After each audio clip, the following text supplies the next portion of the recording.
Today, on how it's made. Horseshoes.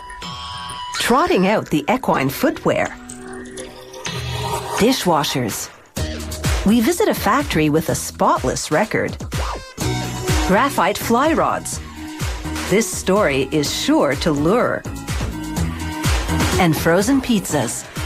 Defrosting the secrets to how they're made. Horses first wore leather and metal shoes around 500 AD to protect their hooves from wear and tear. Today, depending on the animal's vocation, horseshoes are usually made of steel, aluminum, or plastic. A farrier is someone who makes horseshoes and carefully applies them. A horse's hoof has a hard outer wall, like a fingernail, only much thicker. The farrier attaches the horseshoe to this wall with heat and lead nails. The horse feels no pain because the nails don't reach the sensitive tissues inside. Horses get new shoes about every 5 weeks. After removing the old ones, the farrier uses a file to trim the wall's growth since the last change, about 10 millimeters. He measures the hoof's contour, marks the measurement on a steel bar, and cuts it to size with a rotary saw. Steel is the material of choice because it's affordable and durable. He heats the bar until the middle is white hot. He brushes off any dirt, then dips the bar in water to cool it. Then he hammers the ends to redistribute the metal towards the middle. This widens and thickens the part of the horseshoe that gets the most wear, since the front of the hoof hits the ground first and hardest. After reheating the bar, he hammers it again, this time with no cool down. For larger shoes, 2 farriers take turns hammering so that it goes faster, and they can shape the steel while it's still hot and pliable. Using a drafting compass, the farrier gauges where 2 grooves for nails will go. He reheats the bar, then holds a sharp-ended tool against it while another farrier drives it in with a hammer. The nails won't protrude when they're embedded in the grooves. These areas will also fill with dirt to give the horse traction.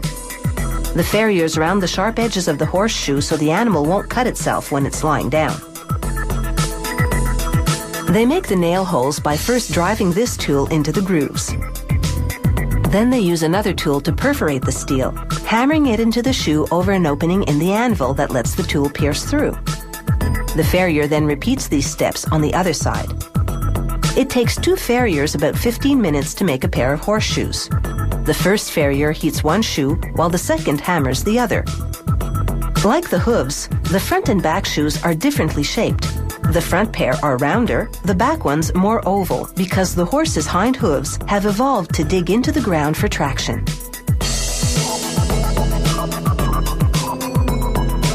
The farriers also hammer part of both curves, flattening the edges into raised sides, called clips. These help the shoe fit onto the hoof. For larger work horses, like Clydesdales, the farriers bend the ends downward to give the feet more traction. It's not uncommon for a 900-kilogram horse to have to pull twice its weight. Now, time for the fitting. After heating the shoe, but not as much this time, the farrier uses it to melt the outer part of the wall. This makes an imprint on the horseshoe that later helps him place it properly on the hoof. Horses first wear shoes at about 3 years old, the age when they start working or competing. The farrier fine-tunes the fitting with a metal filing tool, curving the edges further to make them even safer for the horse. Next, he shines the steel with a metal brush. The shine will quickly fade once the horse takes its first steps. Depending on the foot size, the finished shoe can measure anywhere from 7 to 25 centimeters across. Now to attach the shoe. The farrier first files the hoof to remove any dust or sharp edges. He slips on the shoe, then gently hammers as many as 3 nails into each side. The nails are about 5 centimeters long. They're made of lead, a metal that's easy to bend, and that's what he'll do after hammering them through the wall. He clips off the ends and bends the rest in towards the wall. Then he uses other tools to gouge small crevices in which to bury the ends. This makes it easy to straighten out the nails and yank off the shoe when it's time. He also hammers the hoof against a template to stabilize the shoe. Next, he files the hoof so that it meets the angle of the shoe, and finally, the horse is ready to stroll. So, whether you've got a pony or a stallion, make sure the shoe fits. When it comes to horse footwear, function, not fashion, dictates.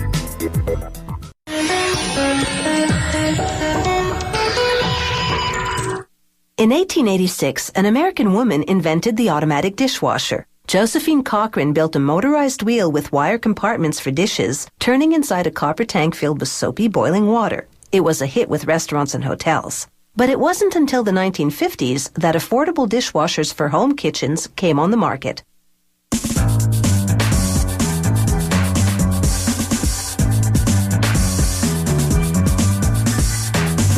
Building a dishwasher starts with a watertight container called the tub. Some high-end models have stainless steel tubs. The rest have tubs made of molded plastic, usually polypropylene. Workers screw 2 pairs of plastic wheels to each side of the tub. They'll support the sliders on which the upper dish rack moves. The lower dish rack rolls along the bottom of the tub. This steel frame helps solidify the tub. They affix a steel plate at the bottom to shield the plastic from the heat of the motor. Then they attach steel legs to the frame.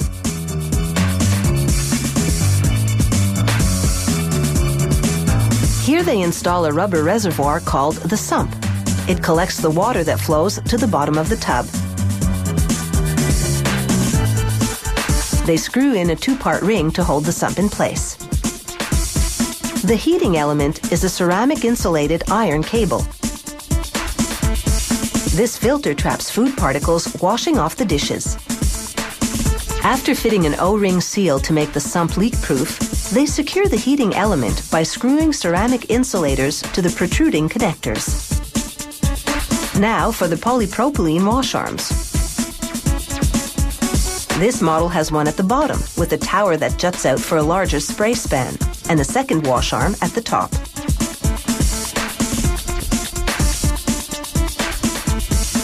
The motor pumps clean water directly to the bottom wash arm and through this flexible hose to the top wash arm. Once they connect the hose, they spin the wash arm to make sure there's no obstruction.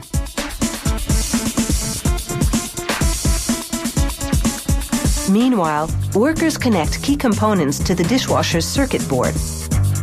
This metal box is the timer. It controls the wash and dry cycles. For example, it activates this green cam lever to trigger the white lever to open the detergent dispenser at the right moment in the wash cycle.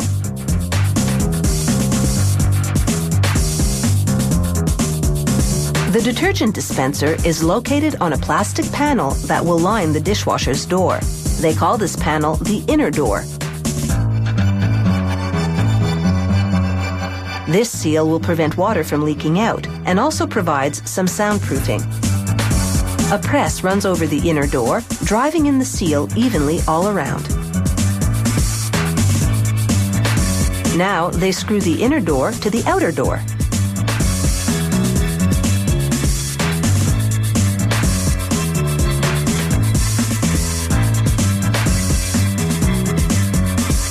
The assembled door hooks onto hinges at the base of the tub.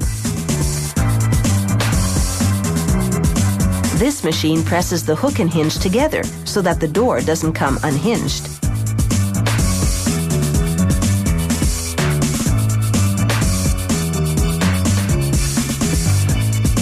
The dishwasher's motor is relatively quiet because it uses an inherently low-noise induction drive design.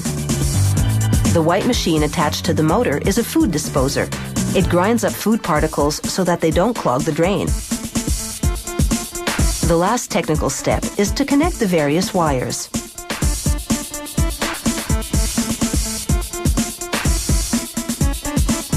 Before applying the finishing touches, workers conduct a seal test. They flush each tub with water to check for leaks. In this portable dishwasher, workers install cement blocks as a counterweight so the washer won't tip forward when you open the door.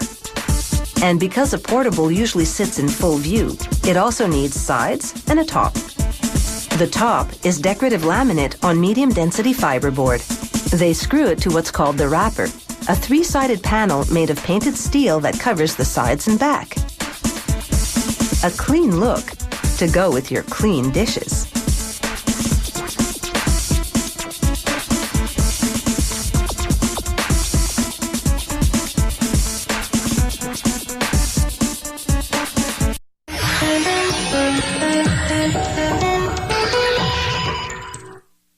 Fishing may not be rocket science, but the graphite fly rod certainly is. Graphite is a space-age material, lightweight, flexible, and strong. The very qualities that make it useful in space also come in handy at the river or lake.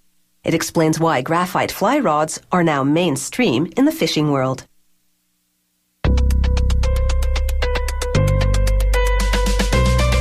To make one, they start with a sheet of graphite.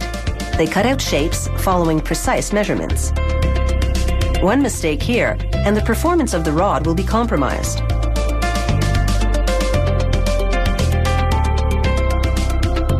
This will be a three-piece rod with a butt piece, midsection, and tip. They place a shape on a tapered steel mandrel and peel away the paper backing.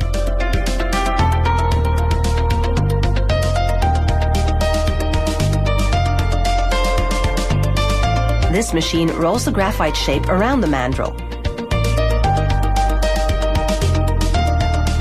They make all three sections of the fishing rod the same way.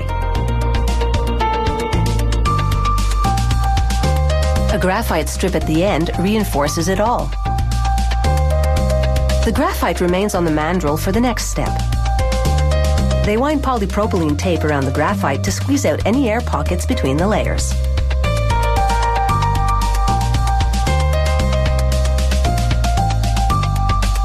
Then it's into the oven to cook at 125 degrees Celsius for an hour and a half. The tape won't melt, but resins in the graphite will, baking the rolled layers together.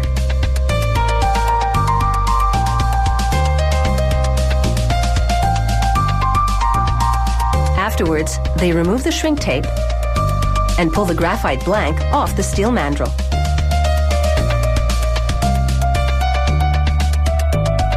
Then the rod blanks go for a dip in a special finish which turns it a deep blue.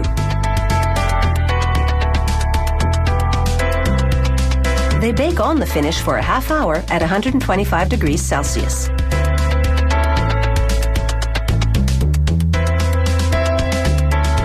Afterwards, they measure the rod sections and cut them to size so they all fit together.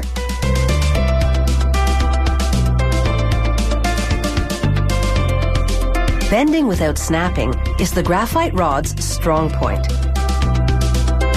They hot glue the stainless steel tip to the end.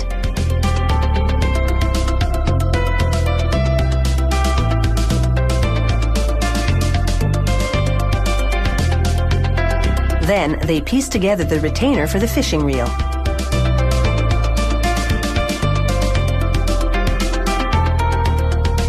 This lock nut will allow the reel to be tightened.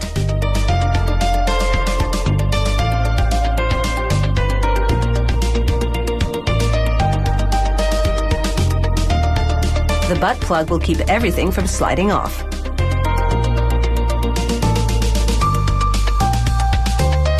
They glue cork rings together to make a handle.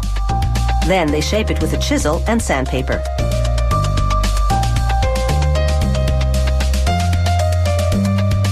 The line guides go on next. They keep things from getting into a tangle.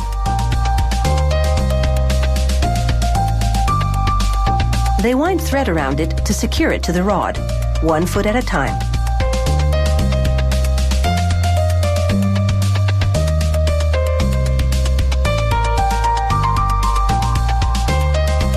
A final step ensures the handiwork doesn't unravel. They place the rod in a rotating jig and brush 3 coats of glossy epoxy onto the thread wrap. This not only protects it, but gives it a nice finish.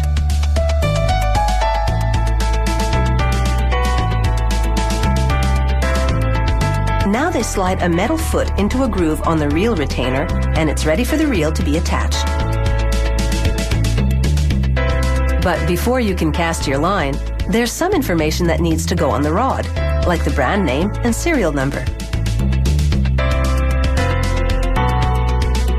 A final inspection, and it's almost time to test the waters. The reel snaps into place, and it's easily adjusted with the lock nut. The rest is a matter of bait and fate.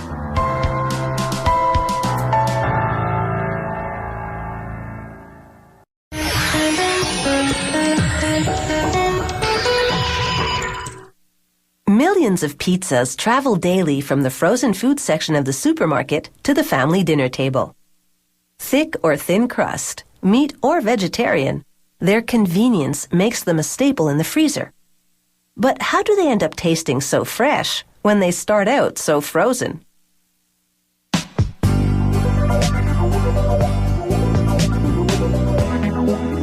Making frozen pizzas requires a maze of machines.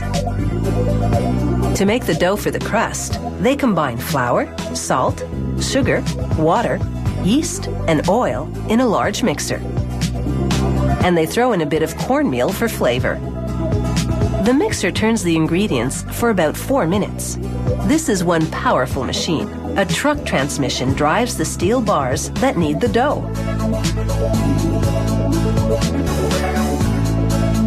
The dough rises for about half an hour. Then they feed it into a chunking machine which divides the big blob into smaller pieces. The chunks travel to a sheeting machine that rolls them into a flat sheet 2.5 centimeters thick. A light dusting of flour keeps the dough from sticking to the machinery. A series of rollers, called quick reducers, give the dough an even consistency. A flour brush massages the dough, ensuring a smooth surface. Next, stainless steel spikes pierce the dough with holes 7 to 10 millimeters deep. These holes will stop air pockets from forming in the dough. A large plastic roller with several round forms cuts the circular shape of the pizza crust.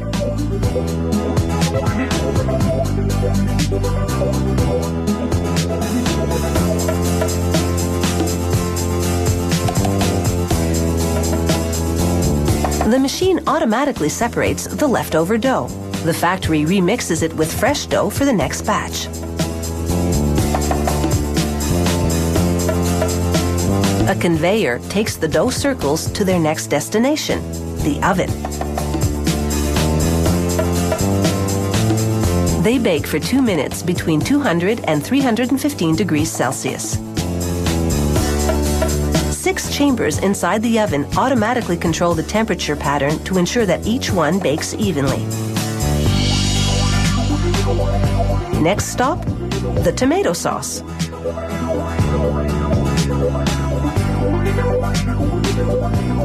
A tank pumps a steady supply of sauce into a reservoir, drenching a roller turning inside. A plastic board then scrapes the sauce onto the crusts passing below. The excess sauce drips down, replenishing the reservoir.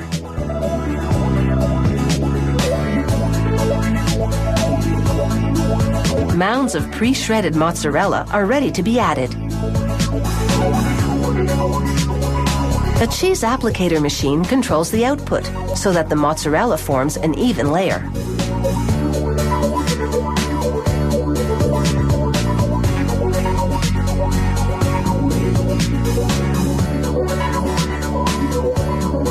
Large hoppers load heaps of pepperoni, sausage, and other meat toppings into a meat applicator. As with the tomato sauce and cheese, the meat toppings cascade down on the pizza crusts.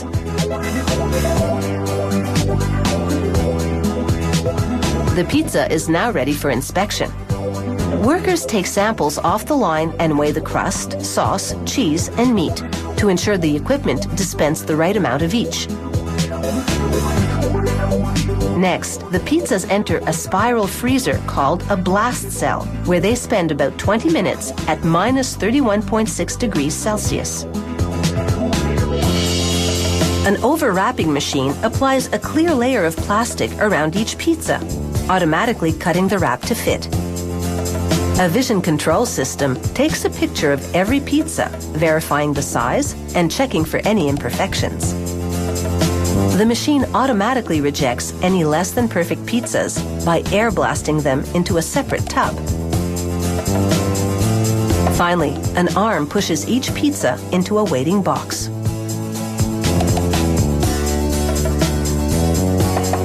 All that's left now is to heat it up and dig in.